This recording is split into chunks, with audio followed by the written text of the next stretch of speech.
What if you had to pay for everything with the minutes of your life? In a world where you stop aging at 25, time is the only currency. But when the rich can live forever, how much time do the poor really have left? The story throws us into a world where time is literally money. Everyone is genetically engineered to stop aging at 25. But after that, they live on borrowed time, with every second ticking away on a glowing clock embedded in their forearms. We meet Will Salas as he wakes with less than a day to his name. He shares a tender moment with his mother, Rachel, on her 50th birthday, or, as she calls it, 25 for the 25th time. Their deep affection is palpable, but so is their crushing desperation, as they owe rent, electricity, and a loan with only 3 days of life between them. In a selfless gesture, Rachel gives her son 30 minutes for lunch, a costly sacrifice transferred directly from her arm to his. Will then leaves for his factory job, but not before showing his own generosity by giving 5 precious minutes to a little girl named Maya. The brutality of their world is everywhere. The price of coffee has jumped overnight, costing him valuable time. On the way, Will and his friend Boral pass a corpse on the street, timed out in broad daylight, a grim, everyday reminder of their reality. But how long can anyone survive in a world engineered to kill them?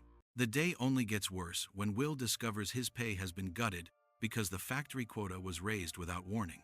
Frustrated, he heads to a local bar where he finds Borel with a mysterious, wealthy man named Henry Hamilton. Hamilton is being unbelievably reckless, flashing over a century on his arm and buying drinks for everyone.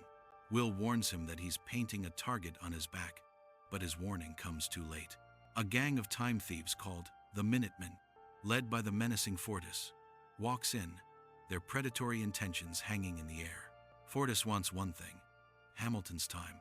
Fortis, a man who looks 25 but claims to be 75, challenges Hamilton to an arm wrestle for the century on his arm. Overwhelmed, Hamilton flees to the back, but he's followed by one of Fortis's thugs. What does Will do? He springs into action, pulling Hamilton into a frantic chase through the back alleys. They find refuge in a dusty, abandoned building, where Hamilton finally introduces himself and offers Will a drink. But Will still has no idea why this rich man was practically begging to be killed. In the quiet of their hiding spot, Hamilton reveals the shocking truth. And this is the exact moment where the game changes. He's 105 years old and wants to die. He explains that the entire system is a lie. There is more than enough time for everyone to live long lives, but the rich hoard it to achieve immortality. He tells Will that prices and taxes in the ghetto are constantly raised for a single purpose: to make sure people keep dying. For a few to be immortal, many must die, he says, a revelation that redefines Will's entire existence. Will's answer to Hamilton's question is simple. He would stop watching his clock and never waste a second. With that, they fall into an exhausted sleep, but Hamilton has a final act planned. He transfers his entire fortune of over 100 years to a sleeping Will, leaving himself with only 5 minutes. Will wakes up impossibly rich and alone, finding only a message scrawled on a window: "Don't waste my time." He spots Hamilton on a bridge just as his clock hits 0. The man's body plummets into the river below. As Will stares in horror, a surveillance camera swivels to capture him at the scene, making him the prime suspect. Now a wanted man, Will immediately seeks out his friend Borel and gives him a life-altering gift: a full decade of time. He announces his plan to finally take his mother to New Greenwich, the gleaming time zone of the ultra-rich. But at that very moment, disaster is striking. Rachel's bus fare home has doubled without notice, and she doesn't have enough time to pay. With only an hour and a half for what is now a 2-hour walk, the driver coldly tells her she had better run. Her life has become a literal race against her own clock. Will waits at the bus stop, but his mother never arrives. A horrible realization dawns. He knows, and he starts sprinting toward her. What follows is one of the most devastating scenes in the entire film. They finally spot each other down a long, empty street and run with everything they have. In a heartbreaking climax, Rachel collapses and times out in Will's arms, just inches from his grasp and seconds from salvation. As Will is left grieving in the street, the gears of the system keep turning. Elsewhere, the stoic timekeepers, led by the veteran Raymond Leon, recover Hamilton's body and begin their investigation with a simple order: follow the time. Fueled by grief and a fortune he never wanted, Will crosses into the pristine, wealthy time zone of New Greenwich, paying years just to pass through the border checkpoints. He tells his driver his new mission: to take the rich for everything they have. Upon arrival, he immediately stands out. People in New Greenwich stroll, but Will moves with the frantic urgency of the ghetto, catching the eye of a beautiful, sheltered young woman named Sylvia Wace. Will checks into a luxury hotel, waking up with over a century on his arm for the first time in his life. But while he enjoys this newfound peace, the timekeepers are already on his trail, using surveillance footage to identify Will Solace as their man. Leon recognizes the name. He remembers Will's father. That night, Will heads to a high-stakes casino, ready to execute his plan of revenge. But will his nerve hold in a world where he doesn't belong? At the casino, Will buys into a no-limit poker game, sitting across from the powerful Philippe Weiss, the very man who owns the time-lending banks that strangle the ghetto. As they play, Weiss philosophizes that their system is merely Darwinian capitalism, the survival of the fittest. He is joined by his daughter, Sylvia, the same woman from the hotel. The stakes escalate until Will must go all in, betting everything down to his last 23 seconds. The tension is unbearable, but nobody could have predicted what comes next.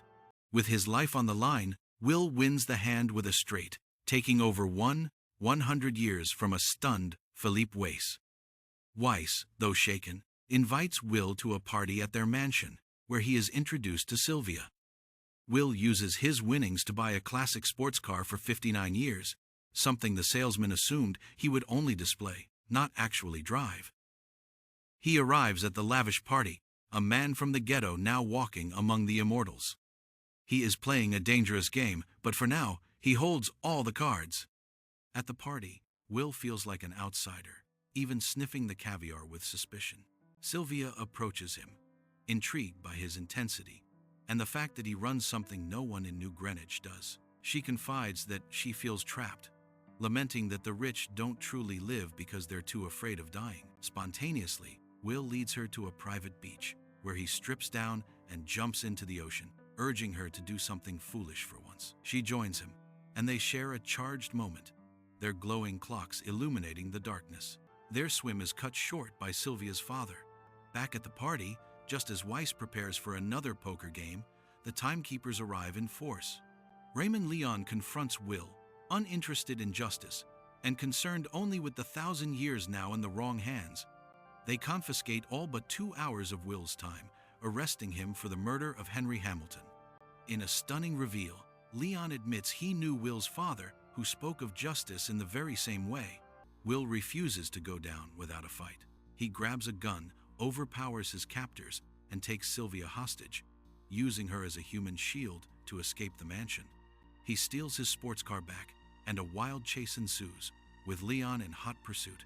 Will proves to be a reckless and skilled driver, even reversing at high speed through oncoming traffic to shake the determined timekeeper. He ultimately causes Leon's car to crash, securing their escape.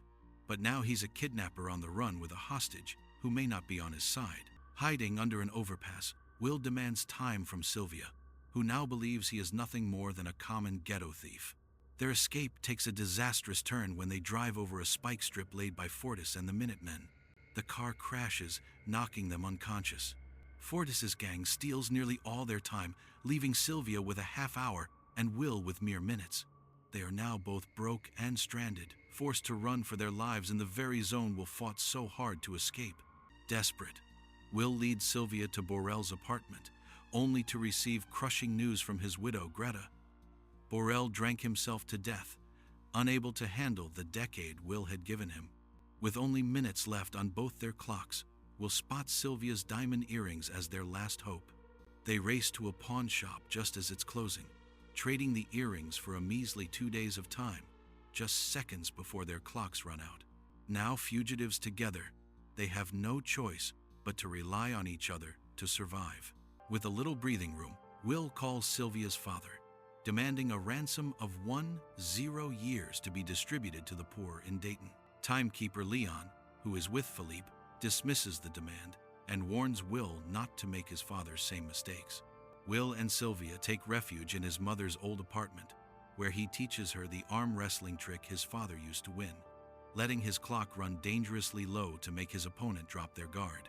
The lesson creates a deep bond between them as they realize they are both trapped by the same cruel system. They share stories about their vastly different lives. Sylvia's father gave her a decade when her clock started, while Will's first year was gone in a week paying off debts.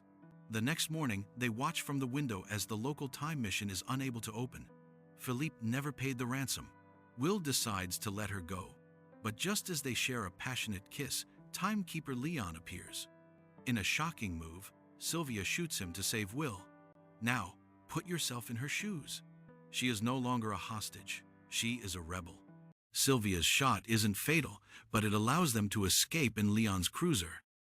Will leaves the timekeeper with a few hours of his own time, enough to survive, but not enough to be comfortable. Now firmly a team, Sylvia suggests a new plan. They'll take the time themselves. They drive a truck straight through a waste time lender's bank, steal every time capsule, and urge the citizens to take as much as they want. They have just declared war on the entire system. Will and Sylvia become folk heroes, robbing her father's banks and giving the time away to the poor. Their actions cause chaos, as people in the ghetto suddenly have enough time to stop working and cross into other zones. The Minutemen, led by Fortis, try to restore the old order by stealing the time back. But Will and Sylvia have inspired defiance. A 10-year reward is placed on their heads, forcing them to hide out in a cheap hotel. But their luck is about to run out.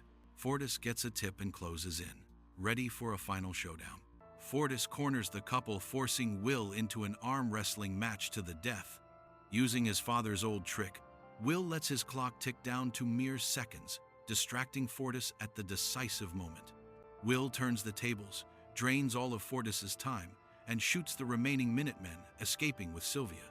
But they soon realize their victories mean nothing. The authorities simply raise the cost of living, reclaiming all the time they've given away.